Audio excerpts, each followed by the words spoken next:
পাট শাকের আগাগুলি কেটে ভালো করে ধুয়ে নিয়েছি। আতপ চাল ভিজিয়ে রেখেছিলাম। একটি মিক্সিং জারে ভিজানো চালগুলি দিয়ে পেস্ট তৈরি করে নিলাম। তোমরা চাইলে এখানে চালের গুঁড়োও ব্যবহার করতে পারো। 3 থেকে 4 চামচ বেসন দিয়ে, পরিমাণ মতো নুন, হলুদ, সামান্য কালো জিরে দিয়ে, অল্প পরিমাণে জল দিয়ে সব কিছু ভালোভাবে মিশিয়ে একটি ব্যাটার তৈরি করে নিলাম। তাতে দিয়ে দিলাম পাট শাকের পাতাগুলি। পাতায় ভালোভাবে ব্যাটার লাগিয়ে নিয়ে গরম তেলে একে একে দিয়ে দিলাম।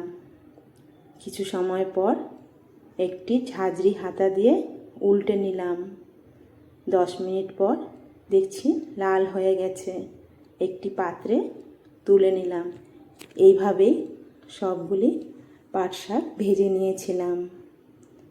খেতে কিন্তু বেশ হয়েছিল। ওপর থেকে সামান্য বিট নুন ছড়িয়ে দিলাম।